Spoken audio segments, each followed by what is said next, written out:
여러분, 여러분이 잘 아는 그 셰익스피어 이 작품 베니스의 상인에 나오는 이 샤일록이라고 하는 사람, 고리 대금업장, 이 사람은 유대인입니다. 그런데 얼마나 잔혹한 사람인지 이 악마까지도 감탄할 지혜를 짜내어서 상대방에게 가혹한 피해를 주려고 했다, 그렇게 기록을 하고 있습니다. 악마까지도 감탄할 지혜, 어떤 지혜입니까? 자기 그 돈을 안 갚는 사람에게 아예 약속을 하는 거예요. 만약 제때 갚지 아니하면은 살을 한 근을 벤다, 엉덩이 살을 베어낸다. 그러니까 이제 엉덩이 살을 베어내게, 설마 그러라 하지만 진짜 재판관에게 집행하라, 살을 베어내라는 거예요. 자, 이런 피도 눈물도 없는 잔혹한 자, 그 지혜, 그것은 정말 잔꾀입니다. 남에게 고통을 주는 가혹한 그런 어떤 지혜를 짜내었지만 결국 명재판관이 어떻게 합니까? 하나님이 지혜를 주어서 그래 베어내시오. 그러나 피는 한 방울도 흘리면 안 됩니다. 기가 막힌 명재판관 아닙니까? 언제나 하나님은 한수위입니다. 그 명재판관의 판결로 도리어 낭패를 당하게 되어서 악인의 지혜는 결국 이런 것입니다. 악을 짜내어도 남을 해롭게 하려고 할 때 하나님이 그 모든 마음의 중심과 동기를 아시고 마침내 낭패하게 하는 모든 인류의 역사가, 세상 역사가 다 그런 것입니다. 여러분, 악인의 지혜가 얼마나 어리석으냐, 얼마나 무지하냐, 그걸 잘 보여주는 예화입니다. 악인은 교만합니다. 우리가 첫째 생각할 것은 악인은 교만한, 그 지혜가 교만한 지혜라. 시편 94편 8절부터 10절을 한번 다시 보겠습니다. 8절 시작. 백성 중 우준한 자들아 너희는 생각하라. 무지한 자들아 너희가 언제나 지혜로울꼬. 자, 여기서 백성 중 우준한 자들, 모든 악한 자들, 악한 지혜를 짜내는 자들, 이들은 생각해보라. 무지한 자들아, 너희 악한 자들은 짜내는 지혜가 언제나 지혜로울꼬. 너희들은 지혜가 지혜로운 것이 아니라는 거예요. 9절에 보면 귀를 지으신 자가 듣지 아니하시랴, 눈을 만드신 자가 보지 아니하시랴, 열방을 징벌하시는 자고 지식으로 사람을 교훈하시는 자가 징치하지 아니하시랴. 하나님은 악인의 지혜를 보시는 거예요. 여러분, 우리가 한 사람을 살리기 위한 지혜, 생명을 살리기 위한 지혜, 그 사람이 구덩이에 빠져 있습니다. 어떻게 하면 내가 도울꼬, 내가 희생해서라도 저 사람을 도와야 되겠다, 살려야 되겠다, 그건 하나님이 지혜를 주시는 거예요. 그러나 악한 지혜, 남을 넘어뜨리고 쓰러뜨리고 낭패하게 하려는 그 지혜는 반드시 하나님이 징치하신다. 그건 어리석다는 얘기입니다. 그 어리석음이 3절 4절에 나옵니다. 한번 3절 보시죠. 시작. 여호와여, 악인이 언제까지 개가를 부르리이까? 저희가 짓거리며 오만히 말을 하오며 죄악을 행하는 자가 다 자긍하나이다. 악인의 지혜는요, 자긍, 오만, 교만에서 나오는 거라는 겁니다. 그러므로 우리가 첫 번째, 악인은 교만하다. 그 교만한 지혜는 반드시 남을 넘어뜨려 쓰러뜨리려고 하는 지혜는 반드시 하나님이 징계하신다, 심판하신다. 그리고 두 번째는요, 악인의 행동은 어리석다는 겁니다. 자, 5절부터 한번 보겠습니다. 5절부터 7절까지. 5절 시작. 여호와여, 저희가 주의 백성을 파쇄하며 주의 기업을 곤곡해 하며 과부와 나그네를 죽이며 고아를 살해하며 말하기를 여호와가 보지 못하며 야곱의 하나님이 생각지 못하리라 하나이다. 자, 여기서 이 악인은요, 주의 백성 말씀드렸잖아요. 기업을 해치고 과부와 나그네를 죽이고 고아를 살해하고 생각하는 게 다 이렇게 넘어뜨리는 거예요. 남을 해하는 겁니다. 여러분, 이 지혜는 어리석다, 하나님이 심판한다. 마태복음 14장 8절부터 11절을 보면 이 헤롯의 아내 헤로디아가, 그들은 잘못된 관계예요. 그 악한 자기들의 부정을 이 세례요한이, 하나님의 종이 의를 외치면서 너희들은 부정한 짓을 저지르고 있다 막 하니까 못 견디겠잖아요. 결국에는 이 헤롯을 시켜서 죽입니다. 세례요한의 목을 칼로 잘라서 쟁반에 받쳐 들고는 얼마나 좋아합니까? 하나님이 그들의 마지막에 얼마나 비참하게 죽게 만드는 거예요. 하나님 심판하시는 하나님, 악인의 생각이 어리석도다 그랬어요. 여기서 11절을 한번 보세요. 11절 시작. 여호와께서 사람의 생각이 허무함을 아시느니라. 악인의 지혜는 결국 허무하다는 거예요. 여호와여, 주의 징벌을 당하며 주의 법으로 교훈하심을 받는 자가 복이 있나니 이런 사람에게는 환난의 날에 벗어나게 하사 악인을 위하여 구덩이를 팔 때까지 평안히 주시리이다. 하나님은 의인은 평안을 주지만 악인은 반드시 하나님이 심판한다. 결국 이 악인은요, 육신의 정욕 쫓아 행합니다. 자기 자신의 이권을 위해 안목의 정욕, 육신의 정욕, 이생의 자랑, 자기의 이기심과 이권을 위해 그렇게 남을 해치는 자, 이런 것들은 결국에는 올라가도 그 권세가 허망하고 물질이 허망하고 모아놓은 것들이 미끄럼틀처럼 하나님이 순식간에 다 사라지게, 아침 안개처럼 모아놓은 모든 권세, 건강, 영화 다 뺏기게 만드는 거예요. 순식간에. 그것이 여러분 사무엘상하, 열왕기상하, 역대상하 이스라엘의 역사예요. 그걸 보면서 악한 왕, 악한 자들이 마지막이 어떠냐? 악한 자들이 마지막에 잘된 것은 아무도 없어요. 여러분, 선한 자, 의로운 자가 핍박을 당하고 힘들어도 마지막에는 하나님이 살려주고 건져주고 세워주는 거예요. 이 땅에서 아니면 하나님의 심판대 앞에서도 그것이 자행되어지는 거예요. 전도서 1장 2절에 전도서의 기자가 인생은 헛되다, 헛되며 헛되고 헛되다, 헛되다는 말을 계속합니다. 너희 인생들아, 때가 지나가기 전에, 젊음이 지나가기 전에 하나님께로 돌아오라. 그것이 바로 여러분 잠언 3천수, 시편 1006수를 기록했던 이 솔로몬의 지혜. 올라가 보니 아무것도 아니다. 인생이 하나님 안에서 참된 평안을 누리고 하나님이 주신 지혜만이 참된 지혜다. 여호와를 경외하는 것이 지혜의 근본이라고 그렇게 고백하고 있는 거예요. 열왕기상 21장에 보면요, 이스라엘의 아방, 최고로 악한 왕이죠. 그런데 이 아방이 자기 그 궁전에서 바라보니까 나봇이라는 사람의 포도원이 있는데 너무 좋은 거예요. 그냥 포도가 익었는데 그게 막 탐이 나서 견딜 수가 없어요. 그래서 아주 싼 가격에 내가 팔아라 하니까, 이건 하나님이 주신 기업입니다. 절대 팔 수가 없습니다. 기업은, 땅은 하나님이 주신 거니까 팔지 말라고 성경대로 율법대로 얘기했는데, 그러니까 할 말이 없죠. 끙끙 들어 누워버렸어요. 머리 싸매고 누워있으니까 이 이세벨이라는 악한 여자가, 아내가, 왜 그럽니까 왕이요? 이렇고 저렇고 해서 나봇의 포도원을 내가 살려고 했는데 안 준다. 왕이요, 왕은 무소불위의 권세를 가진 이 나라 왕입니다. 그거 그거 갖고 걱정할 거 있습니까? 내가 다 해결할 겁니다. 그래가지고 모함을 해서, 저 사람이 역적짓을 한다, 왕을 저주했다, 이렇게 정인들을 세워가지고 그리 나봇을 모함해가지고 뺏어버렸잖아요. 죽여서 뺏었잖아요. 여러분, 하나님의 종이 그걸 가만두겠습니까? 너희들의 피값을 하나님이 받는다. 너희들의 피를 안, 이 아합과 그 이세벨의 피를 개들이 핥을 것이다. 그대로 됐어요. 그대로 열왕기상 22장 37절에 개가 아합의 피를 핥고 이세벨을 개들이 다 뜯어먹는 거예요. 그 시체를.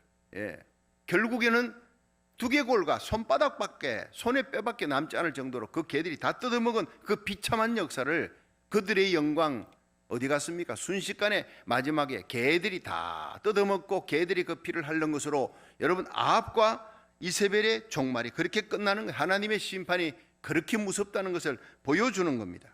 여러분, 우리는 언제까지 우리의 마음 속에 하나님이 주시는 그 지혜, 생명을 살리려고 하는 그 지혜를 가지고 모든 일을 행해야 돼. 모든 일을 생각할 때, 예수님이라면 이 일을 어떻게 처리했을까? 항상 저는요, 당회를 할 때 어려운 난제가 부딪히면 예수님이라면 이 일을 어떻게 처리했을까?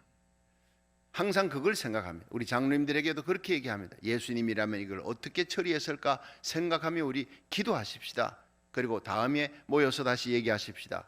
여러분, 그 정말 우리의 모든 기준은요, 주님이 어떻게 생각하셨는가, 주님께서 이것을 어떻게 판단하실까, 이것이 우리의 생각, 우리의 지혜여야 합니다. 소설가 이정준 선생님이라는 분이 계시는데, 이분은 인생은 60까지 철이 든다. 그러다가 60세 이후부터는 철을 까먹는다. 이런 아주 재미난 얘기를 했습니다. 치매를 걸리는 사람은요, 정신의 지능, 의지, 기억, 이게 다 상실되어지는 거예요. 그리고 결국 어떻게 됩니까? 어린아이처럼 돼버린 그 어린아이가 똥을 싸버립니다. 소변 대변을 누고 자기가 처리를 못합니다. 결국에는 치매 걸린 사람 마지막이 대소변을 자기 처리 못해. 모든 기억이 상실돼 버려. 아주 갓난아이 상태로 돌아가 버려. 철없는 인생이 되어버리는 거예요. 그래서 인생은 벌거숭이라는 그런 어떤 얘기가 있잖아요. 여러분, 그런 인간이 뭐 좀 가졌다고 남을 업신여기는 거, 그건 교만이라는 거예요. 남을 해치기 위해 남의 것을 가지기 위해 그렇게 지혜를 짜내는 거 교만이라는 거예요. 하나님이 다 심판한다는 거예요. 자, 마지막 세 번째를 우리가 한번 보겠습니다. 18절부터 18절에서 23절까지인데 우리 같이 한번 읽어보겠습니다. 시작.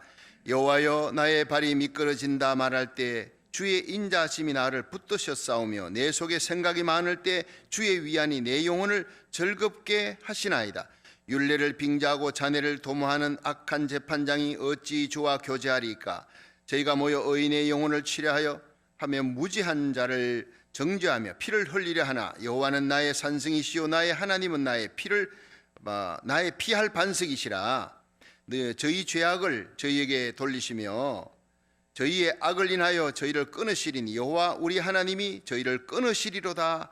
자, 여기에서 악인의 행위를 심판하시는 하나님의 무서운 심판을 여기서 쭉 설명하고 있어요. 특별히 이 14절부터 보세요. 14절에는 여호와께서는 그 백성을 버리지 아니하시며, 그러니까 하나님의 뜻대로 사는 하나님의 백성, 하나님은 그 의인을 절대 버리지 않는다. 하나님의 종을 굳게 붙들고 그 기업을 떠나지 아니한다는 거예요. 말씀대로 사는 자 하나님이 판단하시고 붙드시는데 15절에 판단이 의로 돌아가니니 마음이 정직한 자가 다 조철이로다.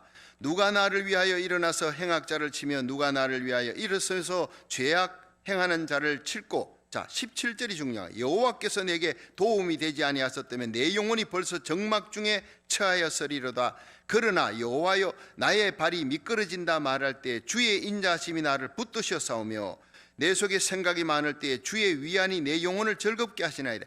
이게 얼마나 중요한 말씀입니다.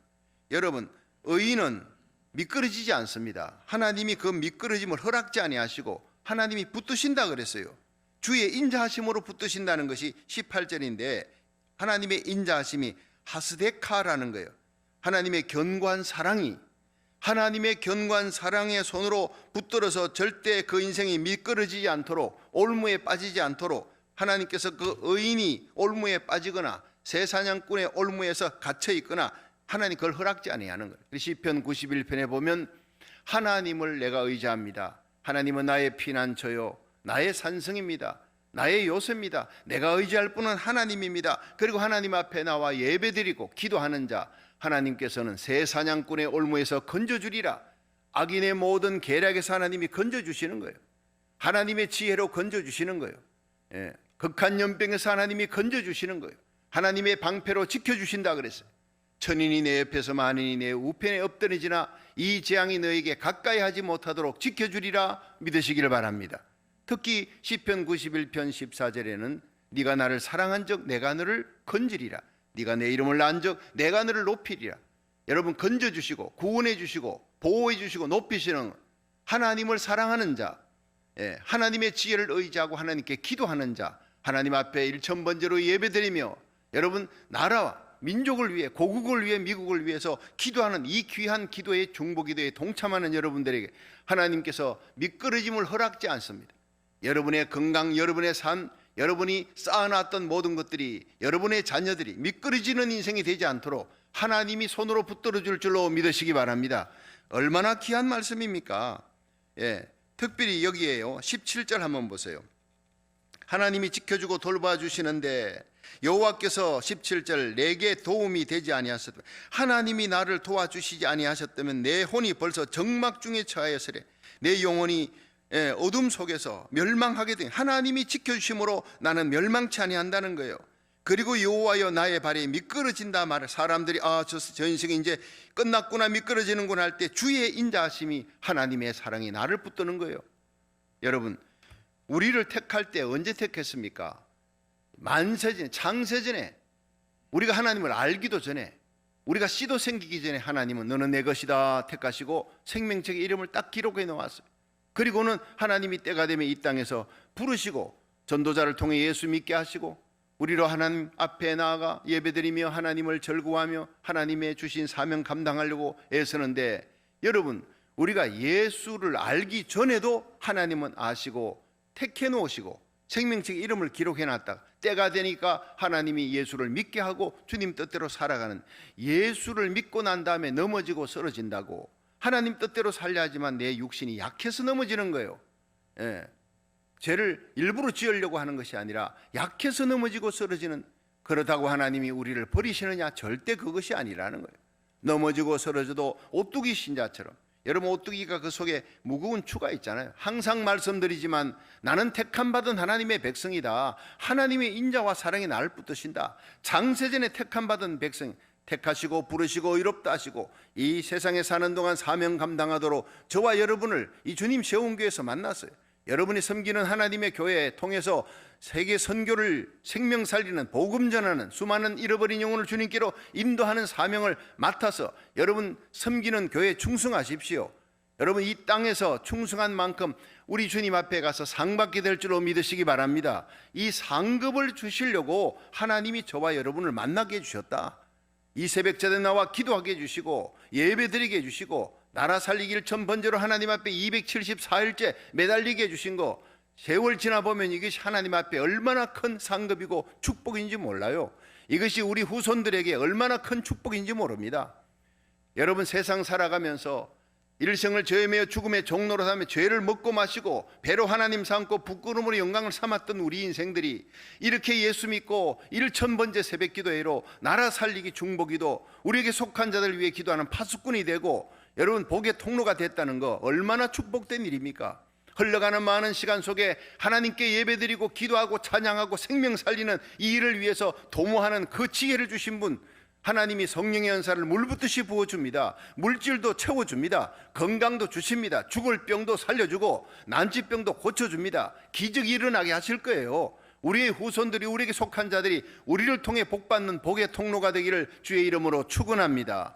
그러나 우리 마음이 악한 생각을 가지고 누구를 넘어뜨리려고 할 때 하나님은 가만두지 않는 거예요. 하나님의 백성을 사랑의 채찍으로 때립니다. 하나님 버려버린 악한 자가 하나님의 백성을 대적하고 하나님을 대적하고 주의 종을 대적할 때 하나님은 그 마지막을 비참하게 끝내는 건 성경에 나타나고 세계 역사가 얘기하지만 우리는 그리스도인이 우리의 마음 씀씀이를 잘 써야 되는 거예요. 여러분 하나님 나라의 일을 위해 충성하시고 생명 살리는 자가 되기를 주의 이름으로 축원합니다. 하나님의 지혜로 일하라는 거예요. 하나님은 그들의 인생이 미끄러지지 않게 합니다. 여러분 그들의 혼이 적막 가운데 처하지 않도록 어떤 어려움이 닥쳐도 하나님이 반드시 돌봐주시는 역사가 일어난다는 얘기예요. 이 샘 닉스 선교사라는 분이 간증을 한 겁니다. 자기가 어릴 때 집에 불이 났어요. 근데 자기는 2층에 있었는데 갑자기 불길이 휩싸였어요. 그래가지고는 죽게 생겼습니다. 아주 소방차가 와고 소방관들이 와서 2층에서 자기를 건져냈을 때는 이미 의식불명 상태, 병원에 누워져 있었습니다. 온 가족들이 와서 그냥 둘러서 가지고 있는데 의사가 살지 못한다, 이 사람 살지 못한다. 자, 그런 상황에서 사흘 3일 동안에 의식이 불명된 상태에 있다가 3일 만에 깨어났어요. 그리고 난 다음에 깨어나더니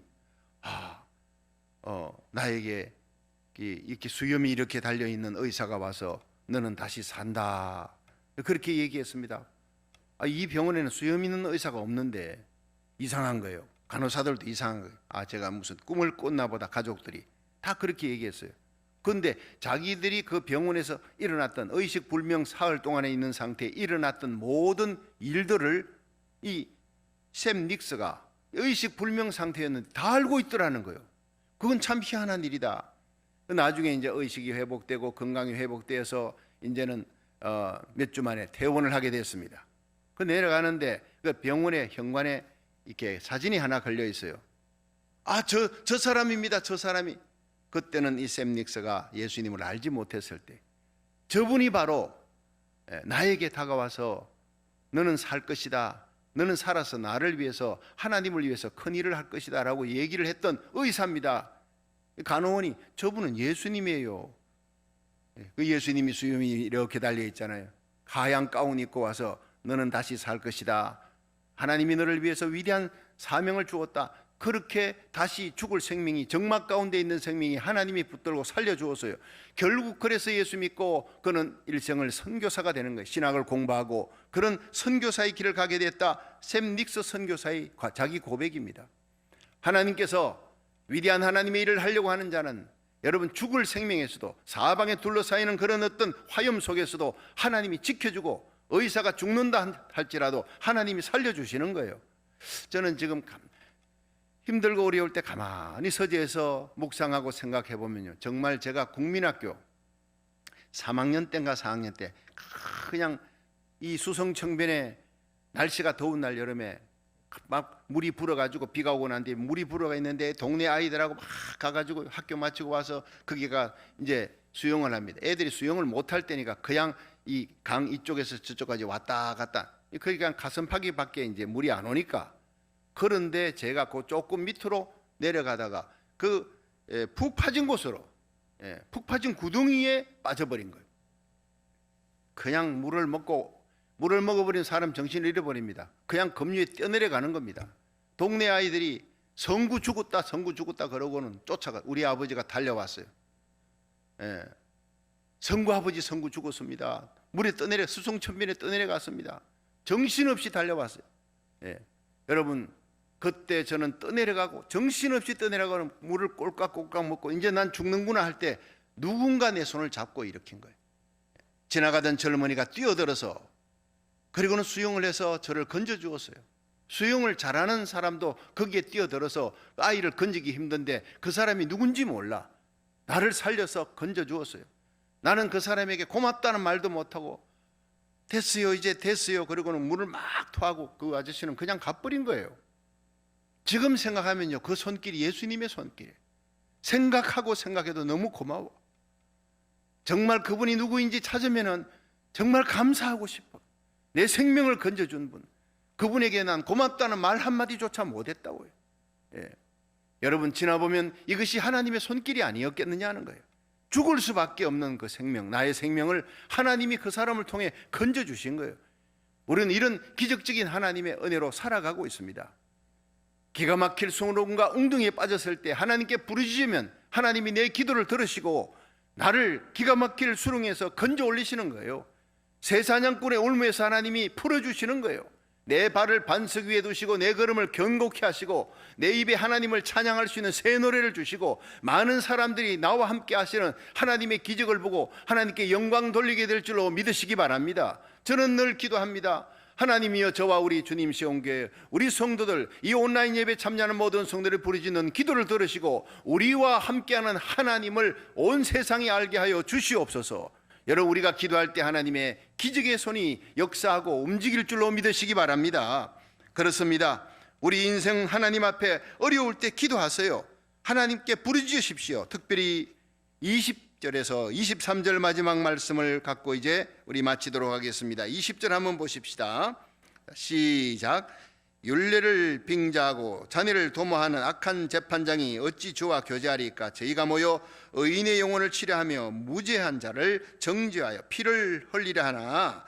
여호와는 나의 산승이요 나의 하나님은 나의 피할 반석이시라. 저희 죄악을 저희에게 돌리시며 저희의 악을 인하여 저희를 끊으시리니 여호와 우리 하나님이 저희를 끊으시리로다. 자, 여기서 악한 자가 무죄한 피, 의인을 공격하고 무죄한 피를 그렇게 흘리려 하지만 이 친다, 21절 치려한다, 야고두에 이 전쟁 용어입니다. 공격해서 멸절시키려 한다. 이 악인들이 그렇게 공격할 때 20절부터 23절 마지막은 여호와께서 악인을 끊으시리로다. 하나님이 심판하고 하나님이 그들을 물리친다는 거예요.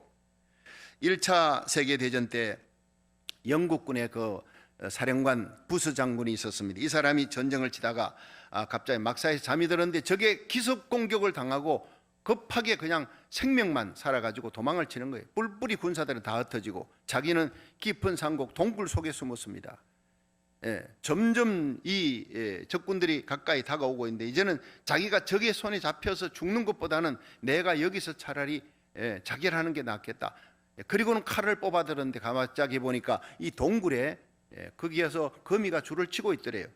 그 줄을 치고 있는 거예요. 그걸 죽을 땐 죽더라도 거미가 저걸 줄을 치고 있는 걸 보니까 재미있어요. 얼마나 잘 치고 빠른 속도로 막 줄을 치고 있는 거예요. 그런데 거미가 줄을 치는데 바람이 부니까 톡 끊어지는 거예요. 또다시 거미가 이렇게 거내치듯이 해가지고 여기 걸고 저기 걸고 해서 줄을 칩니다. 또 바람이 부니까 툭 줄이 끊어져. 자, 이렇게 하기를 7번을 하는 거예요. 7번을 끊임없이 줄을 치는 그것을 보고 줄을 쫙 쳤어요. 그걸 보고 깨달았어요. 나는 겨우 한 번 실패했다. 저 거미는 7번을 실패해도 포기하지 않고 never give up, 포기하지 않고 결국에는 성사시켰구나. 그걸 보고 깨달은 거예요. 적군이 가까이 다가왔습니다. 거미줄을 쳐놓았어요. 여기는 거미줄이 있으니까 사람이 들어갔을 리가 없다 하고 가버리는 거예요. 그때의 부스 장군이 그렇다. 하나님이 이렇게 내 생명을 지키시고 살리시는데 내가 내 스스로 목숨을 끊으려고 했더니 얼마나 어리석으냐. 하나님 나에게 힘을 주십시오. 다시 군사를 모아 싸울 수 있도록 하나님 승리할 수 있게 해달라 기도하고 나가서 그 군사들을 다시 모았어요. 그리고는 전쟁에서 대역전성을 일으켰다는 그런 전쟁의 실화입니다.